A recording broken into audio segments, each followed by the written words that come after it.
Anyway, here we go. I Well, don't. that's the thing.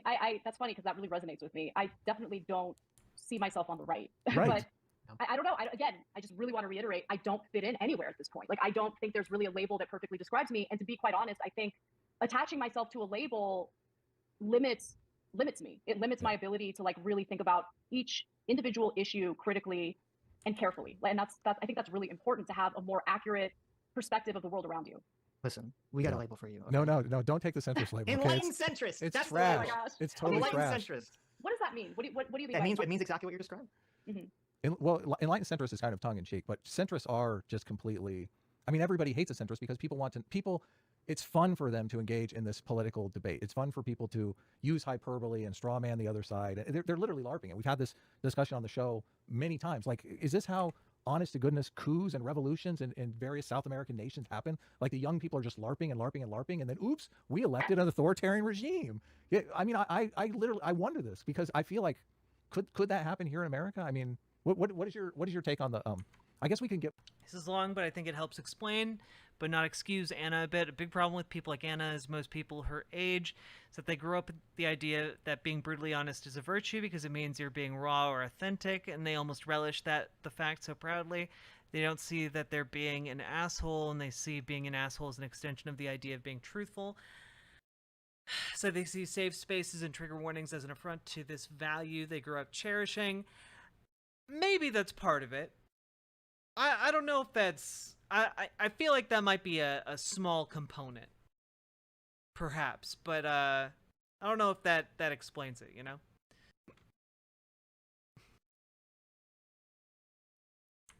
Get more into the socialism thing. The problem that I have, Mhm. and I think this might be a miscommunication between you and Sitch, and we talk about this all the time. Like, I don't think the Republicans did us any favors by deeming everything under the sun We've watched the entire thing, I am Sock. socialism. Because like, I don't think, like, universal healthcare, sure, you can make an argument if you squint, you know, this is socialism, this is the government doing things. I don't really like that definition. And I mean, I think of socialism. It's socialized medicine. I don't know what you want, Adam. It's socialized medicine. It's a social security mechanism. It weakens the coercive power of capital. It is definitionally a socialist program. More as like fundamentally dealing with property rights and the abolition of property rights and forcing people into worker co-ops and all this kind of stuff. Do you have an opinion on that, or how do you separate those? Well, okay, so I think that, look, in terms of like what I see as the ideal economic situation in America, I really love the Nordic model, right? And those are mixed economies. I do see a place for private businesses. I don't think it makes sense to do away with private industry or private business. There are sectors of the economy, though, where I think that introducing or having a profit motive causes more harm than good. So for-profit prisons have been pretty disastrous. I don't think that it makes sense to have a profit motive in keeping people locked up. I don't think that there should be a profit motive in regard to healthcare, because when there is, then you're literally playing with people's lives. And look, if you get sick and you can't afford the treatment, of course you're going to be willing to go bankrupt in order to afford that treatment. And I just think that a lot of people have been preyed upon. A lot of Americans who help fund the research and development of pharmaceutical drugs have been price gouged by these pharmaceutical companies. Like, those are issues that I want to find solutions to. I'm supportive of worker co-ops, but I think that what's even more important at the moment and more realistic at the moment is increasing the number of unions or unionized workers.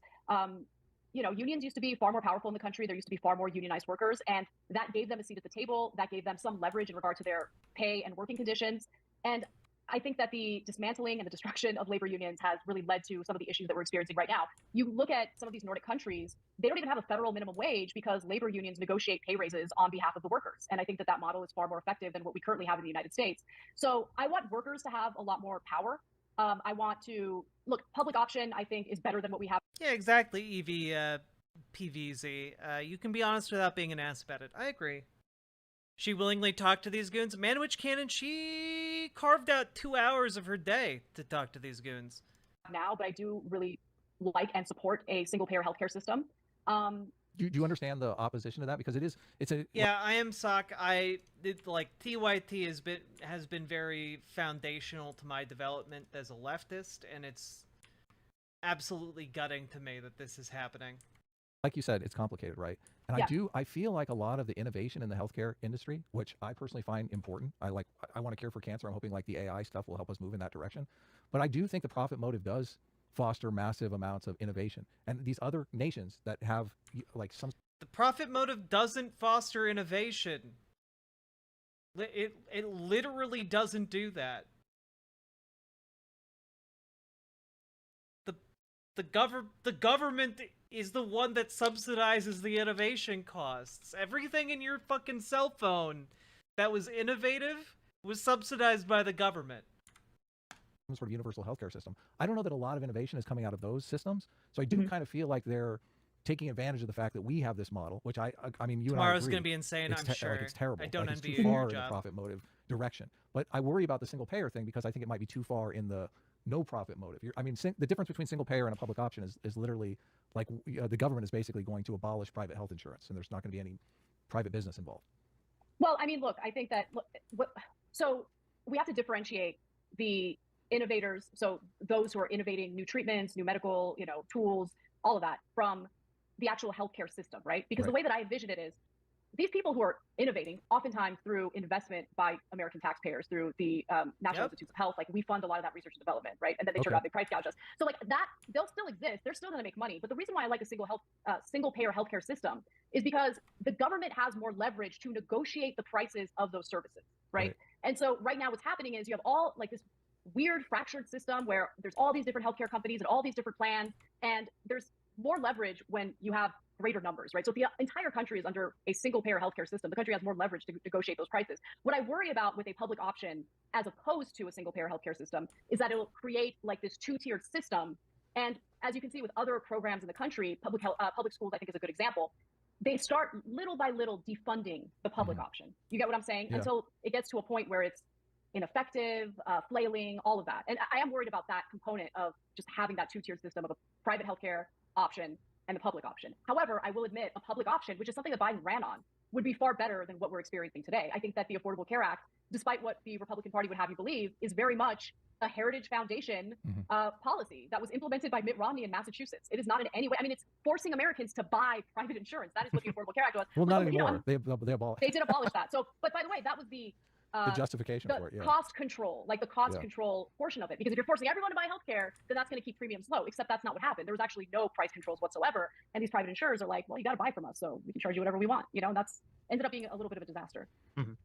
Sitch, do you want to jump in? I don't want to move on from socialism unless there's something you feel. Well, I mean, I guess the only thing is, generally when we're talking about socialism on the stream, we're not really talking about economic socialism. That comes up, at least I'm usually talking about cultural socialism. And kind of the idea of, what is that? I want you to explain what that is. That's good. Yeah. Like, so under like the principles of liberal Cultural socialism, huh? I wonder where this is going.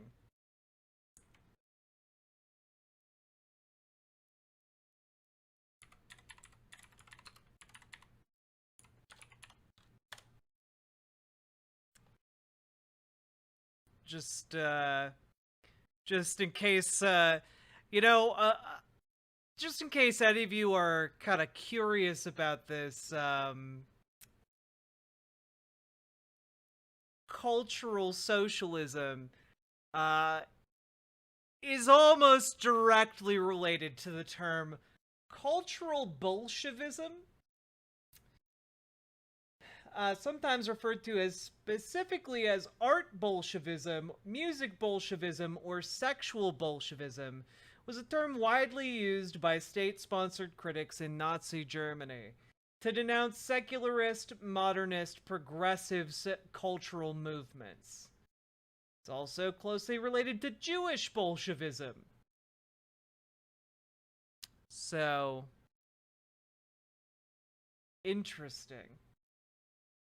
Liberalism, like that our country was basically founded under, is this idea that we should conceptualize people as individuals and individuals interacting with each other. And yeah, of course, individuals will get into groups of people and form political coalitions and blah, blah, blah, blah. But at the end of the day, people should be viewed as individuals and be judged as individuals. And there should be some quality of like the laws apply to everyone on a universal standard, essentially. Where the more sort of like socialistic cultural idea is don't view people as individuals. The individual identity is not really important or even desirable. You should be viewing as some part of a collective, a group. And often, when we're talking about it nowadays, it's along racial lines. So it's actually like, Kimberly Crenshaw even talks about this in her famous intersectionality paper, where she talks about how she doesn't agree how in the civil rights movement, there was this liberal idea that blacks should strain, she says, strain for a universal identity of being a human or a man first, and black second. And she thinks the ideal situation is for black people to identify as black first. That should be the primary identity, and like your individualism should come, somewhere down the road. And so I think, you have that combined with the idea of like race conflict theory, which is the view that all of society and all of the world is essentially a series of conflicts between people based on the racial identity. And that's the way it's always going to be. And so you're always going to be setting yourself up for a system where essentially like white people are always going to be trying to take resources away from black people to give it to white people. The thing is, I mean, obviously there was a time period in our history where that was going on, but I don't think today, I don't think the average American's walking around like, I want to take resources from black people to give to my fellow. Farther down, they talk about cultural Marxism as the modern equivalent. Yeah, but social, like, cultural socialism is the same thing. It's the same thing. A white person. Like, I think people Hey, generally Jaina want Splinters. Jaina. Yeah, we're watching this. It's horrible. It's horrible, and it makes me sad. And you all have done this to me. Take responsibility and give subs or donos, preferably on riverboat.gg. Okay, thanks. Bye. resources for themselves as individuals. And I don't think, number one, I don't think people think in these kind of like group racialistic terms to the extent that a lot of people on the far left seem to think. Some Number do, two, definitely. yeah, some do, but I don't think it's anywhere, like I don't think it's the average thing. And then the second element is that I think teaching people that idea that this is the world you live in, I think all it does is it breeds negative stereotypes for white people, for black people. I think all it does is make people more racist, not less racist. And I think it's inherently dangerous to kind of promote this idea that just because our system was a system created by white people, in the 1700s, that means that there's some like secret racism built within the fabric of the system that even if you can't point to specifically and say this is where the racism is, it still exists just because white people basically create the system, and therefore we must dismantle and deconstruct everything. Yeah, I mean, it goes back to what I was saying earlier. I do think that people should be judged individually. And, it's really interesting because there are all sorts of like contradictory statements and ideas coming from the far left. Because, right. I mean, sorry, I just lost my train of thought. You said something that like really. It's okay. Take your time. Yeah, sorry. Ideas Contradictory ideas. Oh, here's what I was going to say. So, on one hand, and I agree to this, race is a social construct, right? Mm-hmm. But then on the other hand, I guess you should take that social construct, something that was decided for you about your own identity, and prioritize that as the top identity, top characteristic of who you are, right? Like you should front load that. Lean into it instead of dismantling it. Yeah. Yeah, I think it's weird. So I mean, when you think about Italians when they first immigrated to the United States, they weren't considered white. Now they very much are considered white. Right. I'm Armenian. I mean, Armenia is part of the Caucasus, and I've always been considered Caucasian. But it's weird because my life experience as an Armenian of two refugees from Armenia who didn't speak English until I was like 5 or 6 years old, like it's very different from like. Oh yeah. They have apparently a recurring segment where they have on Sargon of Akkad. Sargon, who thinks, there are mitigating circumstances if you as an adult have sex with a child. Someone whose family's been here for multiple generations, whatever, but it doesn't matter. I'm considered the exact same as any other white person. Mm-hmm. My experiences are the same, my thoughts are the same, my behavior is the same. I find all of it super reprehensible and divisive, and I don't agree with it. Have your folks? Go ahead. It leads to like, so I remember we were having some debate with someone a few years ago, and I was like literally reading from like a CRT textbook, and they were kind of going through. They kind of gave this hypothetical of like you have two black people, like one person who's black who gets a job, they go to law school, they get a job at a law firm, and they just kind of go down a path of being a lawyer. And then the other person, and they're not really like leaning into necessarily like a racial identity one way or the other. And then the other person who's black is like making sure that they're specifically, producing music for black artists specifically, and they're kind of dressing in a more like, African garb. This is what they said, not me. African garb and things of that nature. And they kind of posit like, oh, the black guy who's just a lawyer is wrong for doing that. Like he's giving up some key aspect of his identity that's important by just kind of becoming an average American. And to me, just having like front loading your racial identity is like saying like, oh, there's some core part of your identity that's embedded in your race specifically that should dictate your behavior. I mean, to me, this is just like, that's just asking to make everyone racist. Yeah, I don't agree with that at all. And like, I get those pressures, I mean, I felt those pressures as an Armenian, right? From the Armenian community. And I'm my own person, I love my culture. I love everything about it, but at the same time, I was born in the United States and I identify as an American, like first and foremost. And it's because I was born and raised here. And while I appreciate and I love the culture that, my family has taught me, I just think it would be weird for me to see everything in America through the lens of an Armenian. Like, it's just a weird way of seeing things. And look, I mean, just think about the endless bitterness and anger I would feel toward this country. And I think to some extent it's just. I mean, I'm a white person of like Swedish and Norwegian heritage. Do I not view the world through the lens of an American with Swedish and Norwegian heritage.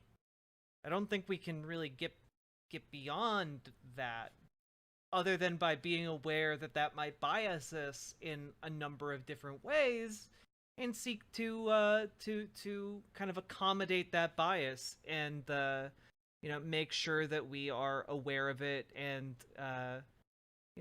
taking appropriate steps to make sure that it is not giving us blind spots to the best of our abilities. It's true. It's true. I'm coming out as white. I'm sorry, guys. I've fooled you for long enough. I am indeed white. I am white. I am a snow rat. I am one of the illustrious cold weather cockroaches. Indeed. I am all of these things and more. I'm sorry I've fooled you for so long, my friends. To have that kind of mindset. Like, America still does not officially recognize the Armenian genocide, right? Mm-hmm. So if I would never take that and make myself some sort of victim in America because of what the government refuses to acknowledge. Right. I think it's gross that they refuse to acknowledge it, but I also understand the geopolitical pressures that inform the decision. Yeah, but also, that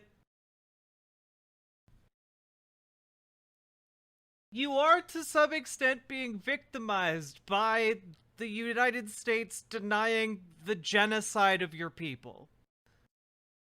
Are you not? Is that not to some degree taking something from you, even if you understand the geopolitical reasons as to why?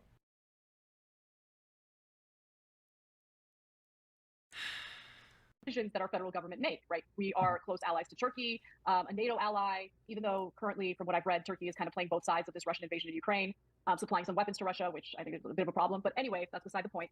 My point is, you can take some of the injustices in the world or in the country you live in. Yeah, there's still an hour of this left, chat. Have that inform every decision you make and have that impact your mentality in regard to what you can and can't accomplish, right? Mm-hmm. And I think to some extent, But this is the thing. This is the thing that so many people don't get, right?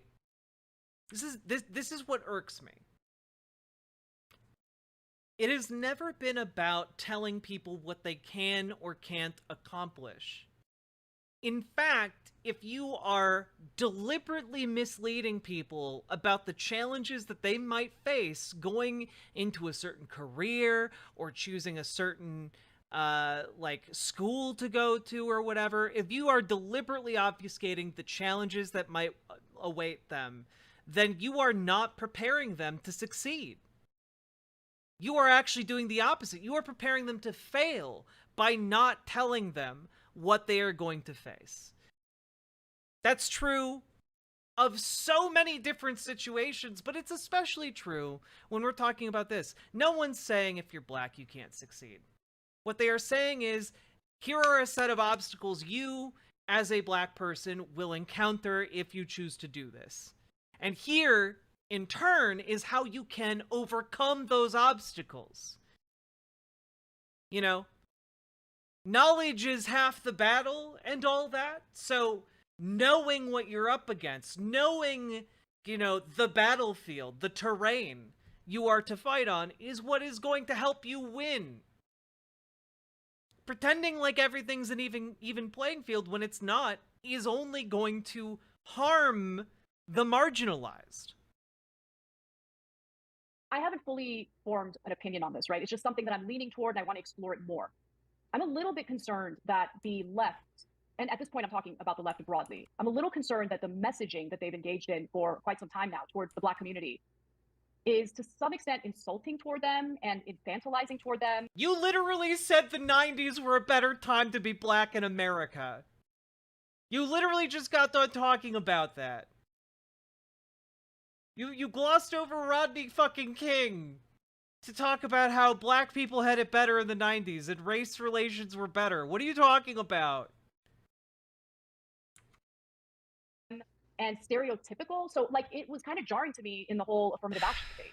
And there seems to be this weird agreement that It's not jarring if you actually bother to read history. Again, to badly paraphrase Martin Luther King Jr., it's a society that has done something special to harm the black community must now do something special to help the black community. I think that applies broadly to other groups that have been harmed by America as well, and I don't think that that is hard to grasp at all.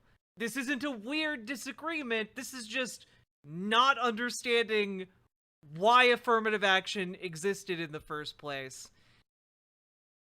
And now, I think, again, as I talked about in the segment I did the other day on affirmative action, right? There are plenty of criticisms to make against affirmative action. Like the fact that affirmative action, by and large, in the United States has been used to benefit white women. You know, that kind of undermines the entire point of it. But also keep in mind that a lot of the affirmative action programs were put in place by people looking to undermine the effectiveness of affirmative action, and who were looking specifically, if it wasn't going to help, you know, white men, and wasn't going to keep black people out, well, if it wasn't going to help white men, it was going to keep black people out, which is why they weighted some of these programs to benefit white women.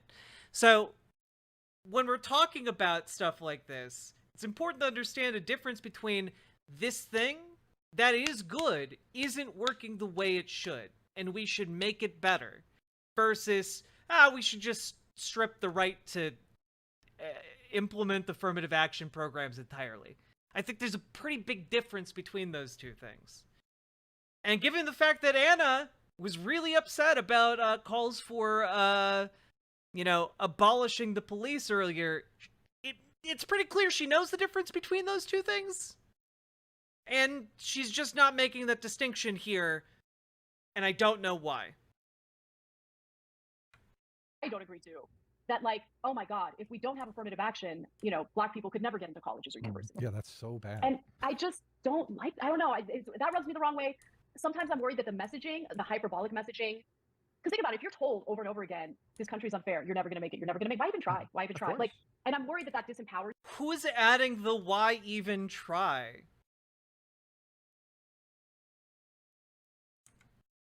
People. So I don't know. It's something that I want to explore more. I want to understand more. Maybe there are some sociologists that have studied this and researched this. And if you guys have any recommendations, I'd love to read it. But you're actually on solid ground in this one, because I saw Jank's opinion on this, on the overturning of affirmative action. And he was in favor of it for the same reason I'm in favor of it, because it creates all these negative stereotypes. And a huge contradiction I saw on the left. And I'm like, I don't necessarily know how to affirmative action isn't creating those stereotypes. The stereotypes behind the people who hate affirmative action, those stereotypes already exist. Those people already think black people are not as smart as white people. Those stereotypes pre-exist affirmative action programs. Processes, but they're saying Clarence Thomas, they're using affirmative action to call him stupid. And I'm like, wait, what? Well, yeah, I mean, they're playing into Jake's argument. Yeah, right? totally. They're saying, look, he benefited from affirmative action, and that's why obviously he's wrong about this. He's stupid. I'm going, this is the problem. This is totally the problem. So, it seems like on the affirmative action one, you're definitely on firmer ground because you got Jank on your side. So it's the other places where you have to beat Jank up, and that's like the Democrats are secret Republicans. I noticed you launched an attack on him last week about that one. What's your take on this theory? We've debated this theory on the show as well, and Sitch is always fighting against this. Democrats and Republicans are exactly the same. Well, okay, so it's complicated. It's a nuanced thing to talk about, because I do think that the Democratic Party has come a lot closer to the Republican Party on some economic issues, right? So it's no surprise to me that at this point there's always a handful of Democratic senators, when Democrats have the majority in Congress, to basically raise their hands and say nope, we're against these economic liberal policies. Kirsten Sinema and Joe Manchin were the two that were willing to raise their hands in regard to the Build Back Better plan. But they're not the only two. They were just the first two who were willing to publicly speak out against it. But there are Chris Coons, another senator, there's a bunch of, I think, economically conservative Democrats who would definitely serve as obstacles to some of the more progressive economic policies. And I think the reason why is because over the years, and certainly after, Citizens United, you have this increase of incredibly wealthy donors, not just donating to the Republican Party, they're donating to both parties, right? Mm-hmm. They actually hate affirmative action because it routinely proves that a lot of minorities can easily rise to the occasion in academia when given the chance. Yeah.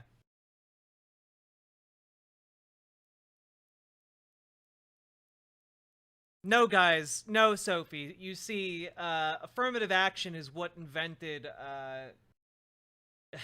phrenology, okay?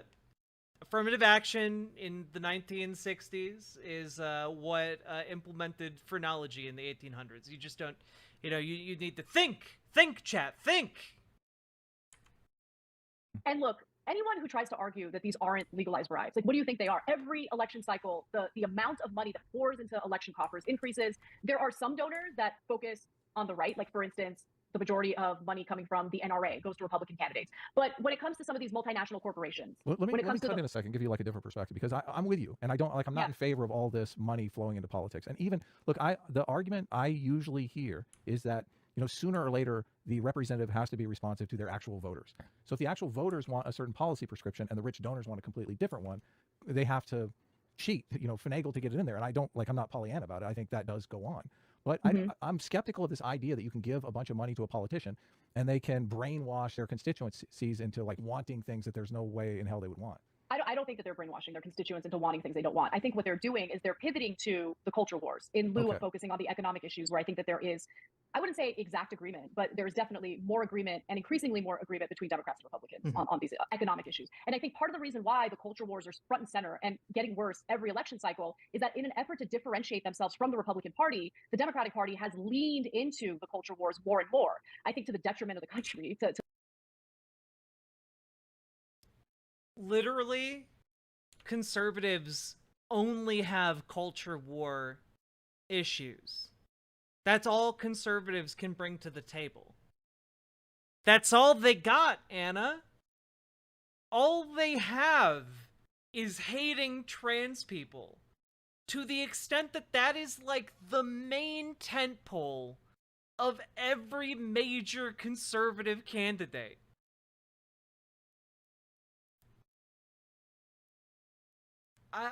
This analysis is baffling to me. She has done this for so long. How is she arriving at these conclusions? You have Democratic leadership kneeling in kente cloths and stuff like that. And it's just, that is at this point, that is what they lean into for their campaigning. I think it's fascinating, though, that Biden has decided, for his reelection campaign, seems like he wants to focus more on his economic accomplishments. And I'm going to be honest, I was about to go on the show and be overly critical of Biden on his economic accomplishments, but obviously I got to do my due diligence. And then I saw some areas of improvement, some areas where he still needs a lot of improvement. We did a fair video on that when we talked about so-called Bidenomics. So I think it would be wrong to say that Democrats and Republicans are exactly the same.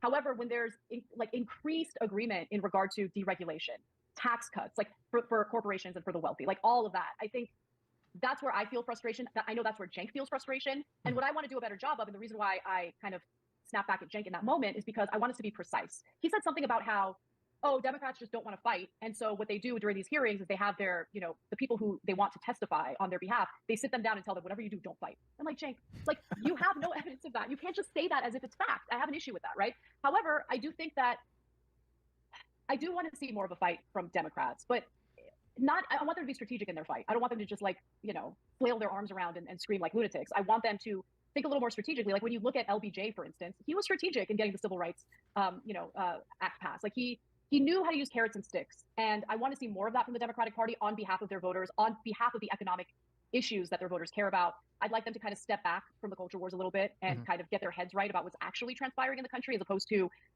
feeding into the hyperbolic narratives. I think they've been doing that more and more, and I have an issue with that. And then one other area that I don't think gets enough attention, I've talked about it a lot.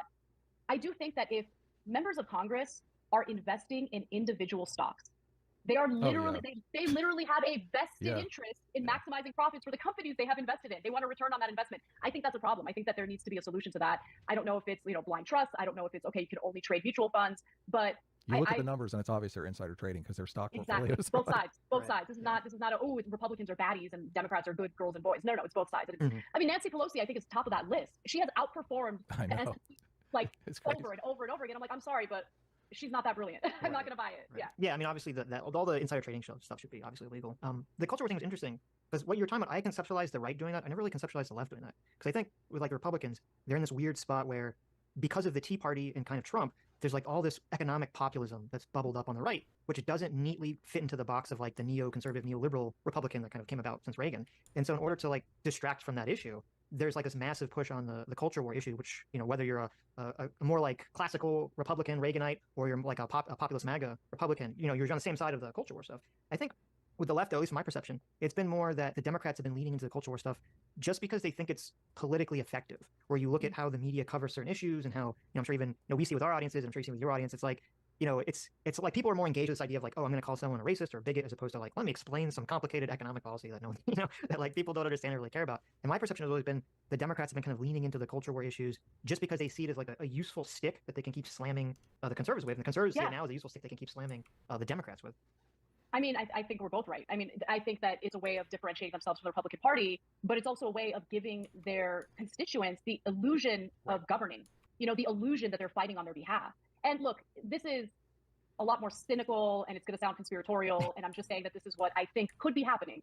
I think that when you have a disempowered and fractured electorate, when people are divided and angry at each other and they're like hyper focused on fighting each other, it places a lot less pressure on our elected lawmakers to find solutions to the problems that we all agree on. You get what I'm saying? Yeah, I So, totally Yeah, I agree. mean, well, I think you're right. I don't think it's But that's conservatives doing it. I'm sure liberals are really happy about it. But the liberals aren't the ones picking the fight over trans issues. Conservatives use trans kids in sports as the wedge issue, and you can see what they're doing with it in Florida, and it's making being trans illegal. Literally like 3 days ago, 4 days ago, 5 days ago now, the law banning trans people from using the bathrooms they align with went into effect in Florida. Meaning that it is, if I were to use a public restroom in Florida, I could get arrested and charged with a felony for using the bathroom. But sure, it's the liberals who are fighting this. You know, they're the ones wasting time. intentional. I don't think the Democrats and Republicans are like, you know, scheming together to make everyone pissed off. I think they kind of just hate each other's guts, and I think they're playing into like I think the Democrat and Republican politicians buy into all the rhetoric that they're espousing. Like I don't think we're still in the days where they go behind closed doors and everyone's, you know, buddy anymore. But going back to the money and politics things for a second, I mean, I do think that money and politics. I mean, obviously, money is always going to influence people's behavior to an extent, but I do feel that, like we talk about like Joe Manchin, you know, I think primarily politicians are motivated by having to win their election. And often, you know, money is going to help that, but it's only going to help to some extent. Like, I don't think, you know, George Soros, right, could go and just offer Joe Manchin some exorbitant amount of money and then suddenly he'll, you know, switch all of his positions around. well, I mean, look, I think with Manchin, it's a lot more complicated than that. I mean, his personal business interests, I think, play a huge role. I mean, he's got a coal-related business that he makes $500,000 off of literally every year. He's not going to want to, you know, go full steam ahead with some of these climate policies, especially if it's going to impact his personal, you know, finances. But I do think that, you know, there's a pretty obvious difference in how politicians would legislate or govern the country prior to Citizens United versus after Citizens United. So I do think that the, you know, money in politics factor is very real. And What do you think the difference is? Well, the difference is they were a lot more responsive to the concerns of their constituents. And I think especially the Democratic Party, they didn't play into the culture wars as heavily as they do now. And I think increasingly, if you notice, they've moved further and further away from some of the economic policies. They might campaign on it. They might, you know, provide lip service to some of these economic issues. But when push comes to shove, as soon as they're elected, you know, they kind of move away from it. I think one counter to that is Barack Obama, who, well, he did run on hope and change. Looking back on it, you know, while he seemed to imply better economic conditions for Americans, he was never very specific about it. I think that's notable in retrospect. But he did also campaign on codifying abortion. And that was a culture war issue that he campaigned on in 2008. And then as soon as he got elected, he like literally said, it's not really a priority right now. Well, kind of like, you know, Biden with the healthcare, right? So. Right, exactly. And I would venture to say that the healthcare situation absolutely should be a priority. Same with, you know, codifying abortion, which, by the way, I want to say something about abortion. As someone who is firmly in favor of reproductive rights, I want to tell you guys and your audience that the vast majority of us do not agree with what Lance said on Tim Pool's show. We don't. You can't lose your vote for getting arrested, Rad Little Razzie. You can lose your vote for getting convicted. Nice. I don't know why he said that, and Nice. I was like mortified when he said that. What did he say that you're talking about specifically? So first off, Tim gave him like a ridiculous hypothetical of like a healthy pregnancy at 9 months, and the woman Right. just decides like, I went through the torture of being pregnant for 9 months, and I've decided to end my healthy pregnancy, right before I'm going to deliver. Right. No one's in favor of that. Okay, no one, literally no one. I guess except for Lance, because the problem with Lance is and the problem with these bad faith debates is that he wants to win. So when Yes. you're not engaging in a good faith debate, you then end up agreeing to things or saying you support things that you might not actually support. So I don't know what Lance really thinks. Yeah. But the only time abortions happen in the third trimester, first of all, they're always tragic, they're always awful, and it's because the woman's life is in danger. Yep. Okay, it's never because the woman was lazy and decided that she wanted to do it last minute.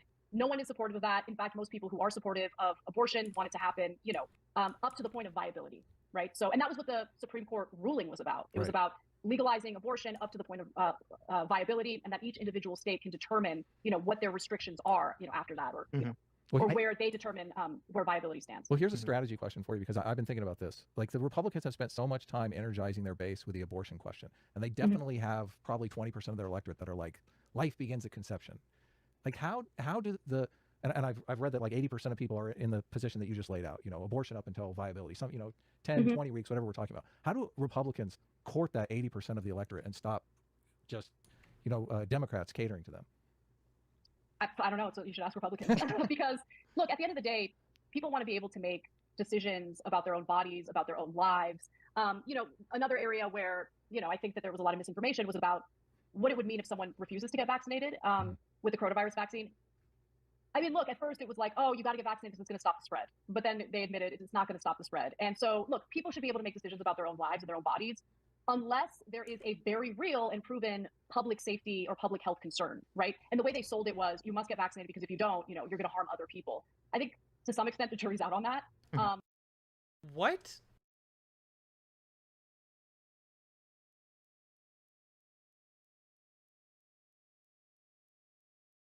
Dude.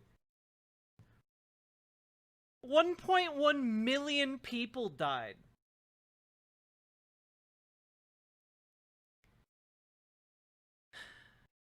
I don't remember Lance from the Surf's position enough on abortion to make comments, so don't take my not making comments as not like defending Lance. I don't have the energy right now to go back through that Tim Pool debate and pull clips. But like over 1.1 million people have died of COVID so far in the United States. The vaccine prevents you from, by and large, developing a serious enough case that will put you in the hospital or kill you. If you are not vaccinated, if you were to not get vaccinated and then either, and spread it to other people, well then, guess what? They're at risk. Other people are at risk. And if you are less sick, you are going to spread less illness because it's an airborne illness. It comes out of the fucking water droplets you're breathing. And if you're not coughing all over the place, you're gonna spread it less. Oh, god damn. God fucking damn it. We've understood airborne illnesses for so fucking long. And we're literally on the left. We are literally developing soup brain to the extent that people are going to be questioning germ theory. Holy shit, dude. And I got to a point where I was like, listen, as long as me and my family are vaccinated, we're going to be all right. I'm done with this debate. Yeah. It's stupid. Yeah. And so that's just to give you another example of it's stupid, but also the jury's out on whether getting vaccinated from a deadly illness that has killed over 1 million people in the United States over the course of like 2 years. Yeah, but the jury's out on that one. What the fuck, dude?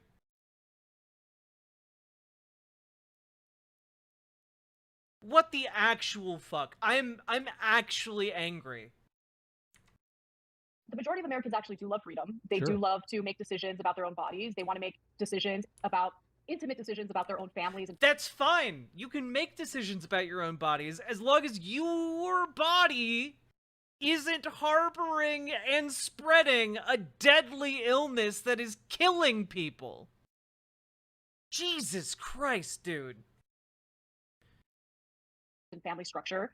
I don't think it's helpful that there's like an increasing number of school districts in blue states that are trying to cut parents out of the conversation if their children identify as transgender. I think it's really important for the parents to be part of that conversation. Oh, do you now? Let's back that up for a second. I was too busy being mad about something else. Time to get mad about something new. They want to make intimate decisions about their own families and family structure. I don't think it's helpful that there's like an increasing number of school districts in blue states that are trying to cut parents out of the conversation if their children identify as transgender. I think it's really important for the parents to be part of that conversation. It is. It is really important for parents to be part of the conversation about whether their kid is trans or gay. But guess what? The reason parents aren't told by school districts if their child is gay or trans is because if that child hasn't told their parents that they are gay or trans, it's usually because there's a very good reason. Like, their parents might beat them to death or disown them. You know, the leading cause of homelessness among youth is because youth are gay. Something around 60% of homeless children are homeless because they have been disowned by their families for being gay or trans.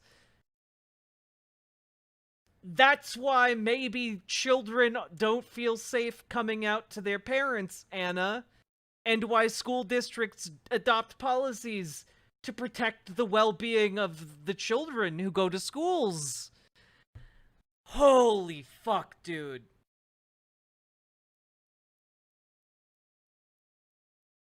Like, I'm a fucking adult, and, like, I got cut out of my family for coming out, you know? Like, I'm an adult, and I took serious emotional, mental, and economic damage coming out to my family. And now maximize all of that damage to an impressionable child, where suddenly they have nothing. They have no money. They have no friends who are able to help them out of a tough spot. They don't have a fucking place to sleep.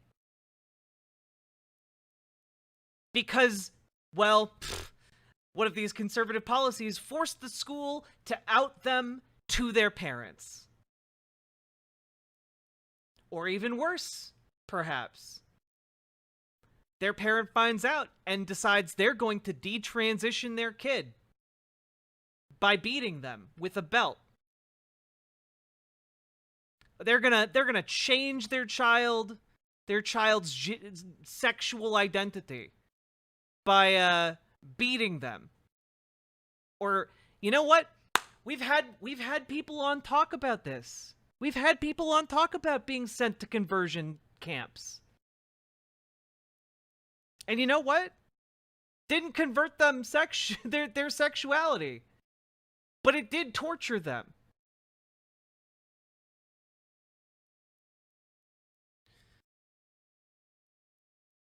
This is actually horrid. And so, you know, I think the Republican Party has a steep hill to climb on that. And in order to really understand why, I think you have to take a step back and see how the abortion debate became a culture war issue to begin with. Like, at the center of that was an evangelical figure named Paul Weyrich. And Paul Weyrich actually wasn't like passionate about abortion or outlawing abortion. In fact, the right-wing religious leaders didn't say anything against Roe v. Wade until about 5 years later. And the reason why they did is because they realized it would be a way to galvanize the religious groups, like basically form a broad coalition of religious voters that could apply leverage to the Republican Party and actually have some power. What really fueled Paul Weyrich was, after desegregation, some of these schools wanted to, continue engaging in segregation. And if they did, the federal government said that they would pull funding away from them. And so that really upset Paul Weyrich. And he's like, we need to find a way to increase our power. And one of the ways he did that, one of the ways to galvanize religious voters, was through abortion. And, he went to some church parking lots and like threw a bunch of pamphlets that had like gory images of like fetuses. It had a lot of, disinformation included as well. And it fired a lot of people up. And so it was a way of using the culture war as a tool to accumulate power. And so yeah, That was one of the keystones of the Southern strategy, is what she's describing right here. Which, I would note, is a conservative strategy that is still being employed by conservatives. When you think about the manipulation that took place at the heart of the anti-abortion movement, you can kind of understand why that didn't really have much lasting, power. I think throughout the years after Roe v. Wade, after people were able to actually enjoy the freedom that Roe v. Wade provided for them. Wait, it didn't have lasting power. We're literally dealing with the lasting impact of that. What? We're literally dealing with the lasting impact of that strategy that is still in use to this day.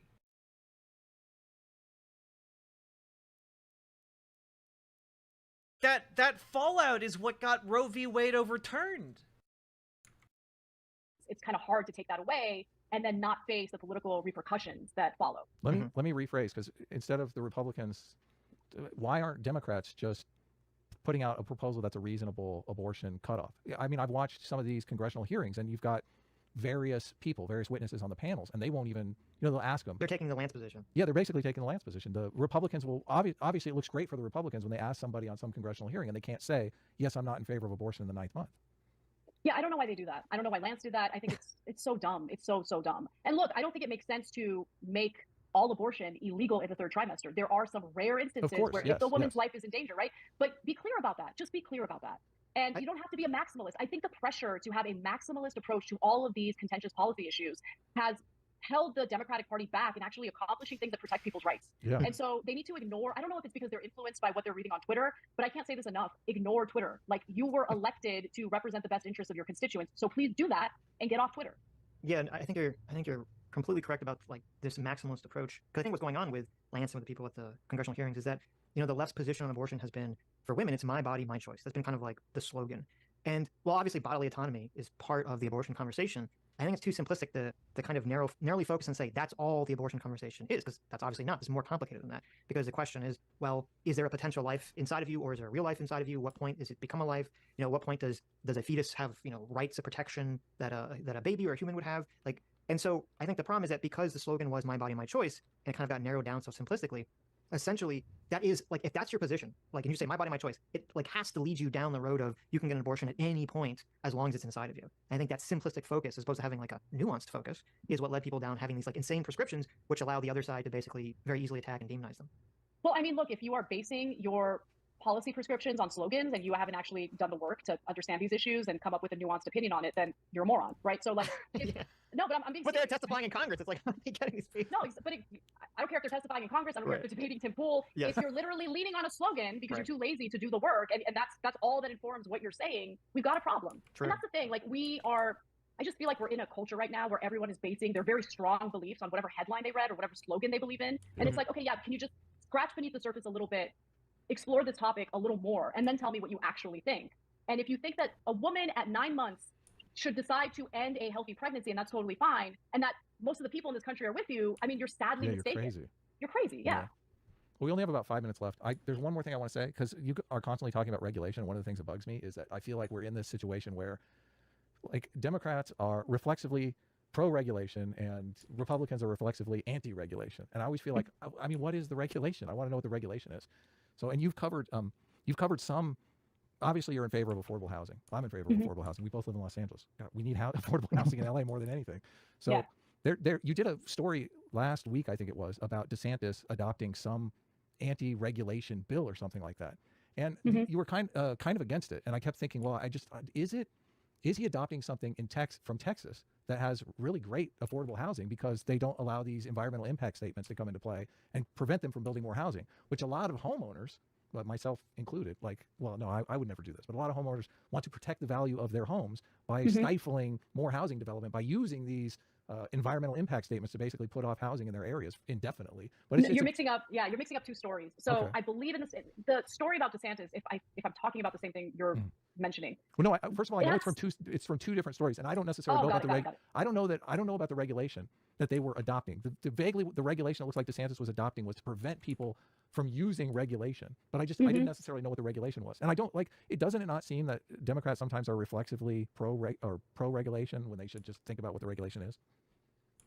Well, I mean, look, you have to give me a specific regulation that Democrats are in favor of. But okay, so just backing up to address the housing question. So I think that there are certain areas where there's too much red tape when it comes to building housing, and I think there are areas where there's too little red tape. So I'll be very specific here. Where I would like to see less regulation is the area of what, like, honestly, Good NIMBYs night, do. Avalon Like, of and Babylon. NIMBYs, in order to protect their neighborhoods from additional housing being built, they started implementing these regulations indicating that developers would have to do environmental impact studies. Right. And look, there is, I think, some justification in trying to see, all right, this housing development, could it have a negative impact on the environment? However, that's not really what the intention is. It's really meant to hinder or completely stop the development of new housing, and that is what California is dealing with right now. It's funny that you bring up, and so I'm against some of those regulations, not because I don't want to see what happens to the environment or how it could negatively impact the environment. I think that you can still do that. You can still do those studies without misusing them as a way of serving as obstacles to the development of new housing, which, as you know, we desperately need. So I'm in agreement with you on that. The area where I'd like to see more regulation is we have a housing shortage. That is what is driving up prices of rents and also homes that someone might be in the market to buy. And what I'm noticing is there's been an ongoing issue of foreign investors, people who live in other countries who have no interest in living here, but they want to find a place to park their money. In some cases, they want to launder their money, and so they buy U.S. real estate. In some cases, it's commercial real estate. In a lot of cases, depending on which city you're in, like entire neighborhoods are being bought up by foreign investors, and those homes just sit empty. And I think temporarily, and this is something that Texas did, this is something that Ron DeSantis is either trying to do or already did in Florida, and I think this is what you're referring to. They placed a ban on foreign investing in real estate, in housing specifically. And they got a lot of backlash from Democrats on that because they're like, this is racist. And it's like, no, these are foreign investors who don't live here, and we need housing for people who live here. So I think it's totally fine to, put a pause, much like Vancouver did, on foreign investment until we increase the housing supply, in the very least, until we increase the housing supply. That's my stance on it. No, that's great. And I can't believe the Democrats would use the race card for something like that. It's like so crazy. Yeah. I mean, look, it might be that I think the way Ron DeSantis did it is he didn't ban all foreign investing. He focused on specific countries. Yeah, I think it might be it was more of a political racist stunt, and I don't agree with that. I don't agree with that. Yeah. But if he didn't do that, and if he was like, you know what, we've got a housing shortage, I want to look out for the people of Foreigners can also be racist. This is true. Florida. So for now, I'm going to ban all foreign investment in residential real estate. I'm 1,000% behind that. Yeah, I'm in favor of that as well. So we're right at about 3 o'clock, and I want to be respectful of your time. So yeah. Well, thank you for having me. This was, I'm not going to lie, I was like a little bit terrified before coming on. Were you really? Oh man, I was telling Sitch I was a little nervous too, but yeah, this was great. Yeah. Yeah, you guys are super friendly, and thank you for the opportunity to talk to you and your audience, and I hope they enjoyed it. And yeah, keep it up. You'll have you got a lot of love in our super chats, I say. So awesome. You'll have to let us know what the fallout is, because I'm like, it's torturous to think that you can't be honest in this day and age. So I mean, I really commend what you're doing here, and you've been. I feel completely sincere with us, which is just, I mean, it's a breath of fresh air, obviously, in this political environment. So thank you. Thanks for that support, and I'll keep that in mind as the fallout happens. So like, stay strong. All right, guys, have a great one. Okay, thanks for coming. Have a good day. For sure. Bye. Now, I think we're going to stop the stream and read. Do you want to read super chats in the next? Yeah, stream? so I'm going to read $20 super chats and the memberships because they disappear, and then we're going to move to a different stream. We're going to be doing coverage on some mainstream media coverage of the affirmative action case. So we'll be talking about all that stuff. But anyway. Yeah, that was great. You have any closing thoughts? No, I thought it was a really good conversation. Hopefully we can talk again, because it's like, every time we talk to someone, like I have my notes open, and every time someone says something, I know it generates like 4 more talking points I want to get to, and obviously it's like, oh my, this is why very often when we have these conversations, if the person doesn't specify time, it goes for 8 hours or something. So yeah, we're notorious for the 8 to 10 to 12 hour stream, so that's generally the case. So, but she's reading The Righteous Mind, so maybe we'll. Dude.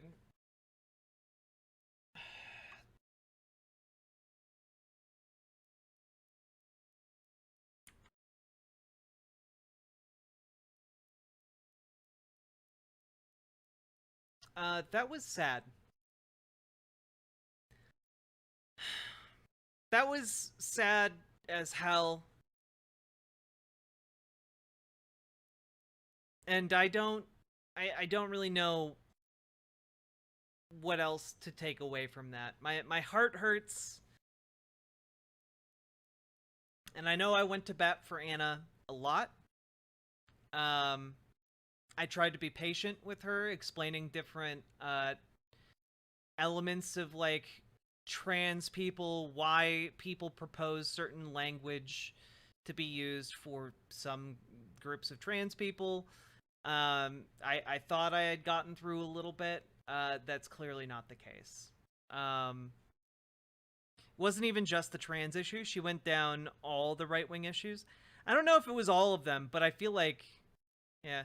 Sorry you got suckered by TYT's propaganda game.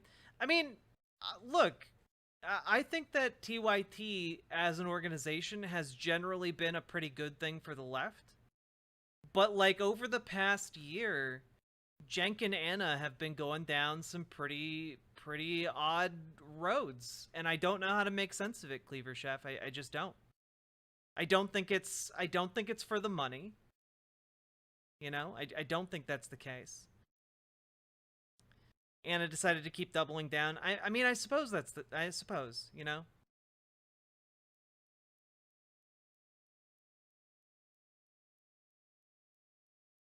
Yeah, and again, I don't think that Anna is going in a more conservative direction because of grifting. I disagree with that. I think she's coming from an honest place, and it's just a place I vehemently disagree with and find abhorrent. You know? TYT Discord is pretty heated at the moment. Oh, I bet it is, Just Vegas.